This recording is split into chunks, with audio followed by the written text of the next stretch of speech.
सेवारो आदङ्गा आदङ्गसी शुभ बिहानीको साथ है भालेहरूको र चराचुरुङ्गीको आवाजमा यो दिग्गजभरि मन्द मन्द हावामा अघि आइपुग्नु भइसक्यो।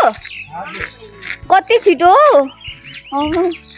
मानिसहरू अघि वकिङदेखि आइसक्नु भएको छ।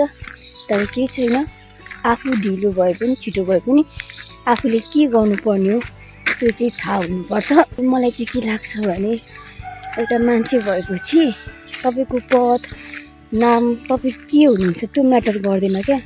तपाईँको व्यक्तित्व कस्तो छ त आफूलाई लिएर, आफ्नो परिवार आफ्नो समाजलाई लिएर र जीव जन्तुहरूलाई लिएर क्या।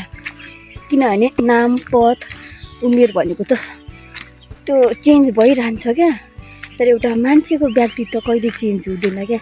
उसले आफूलाई कसरी लिन्छ, अरूलाई, अरूको भावनालाई उसले आफूलाई राम्रो लिन्छ र अरूलाई पनि राम्रो गर्छ भने this is the great person क्या। मान्छे जहिले उसको व्यक्तित्वलाई हेर्नुपर्छ एउटा मान्छे भएपछि क्या। किनभने व्यक्तित्व कहिले चेन्ज हुँदैन। उसको स्वभाव, सोच, विचार, बोली, व्यवहार मान्छे कसरी चिनिन्छ त त्यही हो, सोच, बोली, व्यवहार र कर्मबाट। अनि आफू पनि सही हो र सही पात्रहरूलाई आफ्नो जीवनमा ल्याउँ। Love you all. हाम्रो गाउँको तुम्बा हुनुहुन्छ, एकदम मिहिनेत हुनुहुन्छ। ल तुम्बा आफ्नो केयर गर्नु ल। By by. एकदम मिहिनेती क्या। लाइक म सानोदेखि नै हेर्छु केही न केही काम गरिरहेको क्या। अनि आज चाहिँ म यति राम्रो इन्भाइरोमेन्ट छ के भन्नु र है। पानी पऱ्यो, शान्त चराचुरुङ्गीको आवाज। अनि म आज रनिङ गर्दिनँ, अन्त है शीतल हावाको अनुभूति गर्दै वकिङ गर्छु क्या। My God seen this way. यस्तो हरियाली दृश्य छ है के भन्नु। अनि यहाँ चाहिँ पानी खाने धारा छ। अनि त्यसपछि पानी परेर यस्तो राम्रो देखिरहेछ।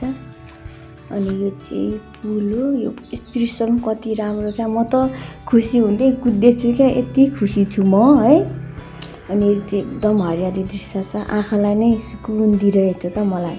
यो चाहिँ मुना मदनदेखि यताको साइडमा छ, यति मिठो हावा दिइरहेछ गाइस। फिल सो हेभेन क्या।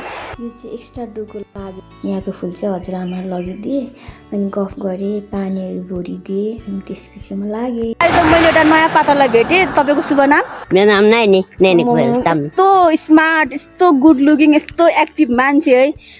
अनि हजुरआमालाई अटोमा चढाएँ, अनि त्यसपछि घर लागेँ।